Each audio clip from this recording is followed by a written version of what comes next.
d'association, mais qui ne fait pas appel à la mémoire. Souvent, les jeux d'association, ça fait appel à la mémoire. Ici, ça fait appel au sens du toucher, puisqu'on va devoir retrouver des objets cachés.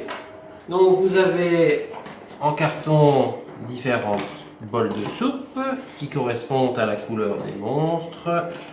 Hop. Rouge, bleu et vert. Les sacs pareil, un sac de chaque couleur. On a des cubes de slime. Alors ça va servir dans votre soupe à la corser, on va dire. Et on a, hop, attention, le globe oculaire se barre. Différents objets qui correspondent aux cartes qui sont ici. C'est les objets qu'on va devoir retrouver pour faire notre soupe. Hop, chaque personnage, donc chaque joueur choisit un personnage. Donc si je prends par exemple le monstre rose, je dois donc prendre le bol à soupe rose et le sac rose. Alors, chacun aura donc la même chose, hein. Je vais vous montrer avec un pour vous montrer. On mélange les cartes. Hop. Et donc c'est un jeu de rapidité aussi. Parce qu'on va dévoiler une carte. Donc ici je dévoile une carte, l'araignée. Hop. Chaque joueur, donc on va donner un top go pour que tout le monde démarre, mais chaque joueur va devoir essayer de retrouver dans son sac la figurine de l'araignée et le mettre dans sa soupe. Donc c'est vraiment sans regarder. Donc il faut réussir à toucher, à retrouver l'araignée. Voilà, par exemple j'ai sorti celui-là, c'est pas le bon, c'est l'ourson. Je le remets dedans et j'essaie de retrouver l'araignée. Et donc voilà, rapidité. Et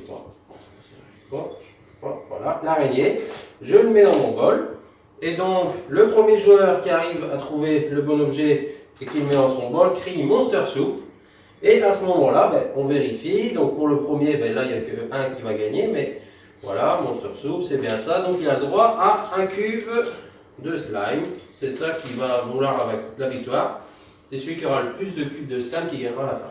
Donc il met son cube de slime, on prépare le second tour, on remet tout à l'intérieur, le cube de slime y compris, parce que plus vous allez gagner de cubes de slime, plus vous allez être fort, plus vous aurez d'objets dans votre sac, donc plus ce sera peut-être plus difficile au tour suivant par rapport aux autres qui auront moins d'objets dans leur sac. Au tour suivant, on garde toujours l'araignée, les cartes ne changent pas, donc c'est toujours le même menu on va dire, et on met un deuxième ingrédient. Et donc hop, on recherche, le premier qui met les deux crie Monster Soup, on vérifie, il gagne ses cubes de slime, on remet et on fait ça pendant 4 tours. Donc au dernier tour, on aura 4 objets à trouver. L'araignée, le serpent, le cornet de glace et l'ourson ici dans l'exemple, plus les cubes de slime qui sont toujours à l'intérieur de votre sac si vous avez gagné plusieurs manches. Attention aussi, c'est qu'il n'y a pas que le gagnant qui gagne des cubes de slime par manche. Donc par exemple ici, on sera à la dernière manche. On va dire que, pour faire l'exemple plus facile quand même, donc on a besoin de quoi? Du serpent, de l'araignée qui est tout dans le fond, j'ai besoin du cornet de glace, ça c'est facile à trouver, et de l'ourson, donc voilà.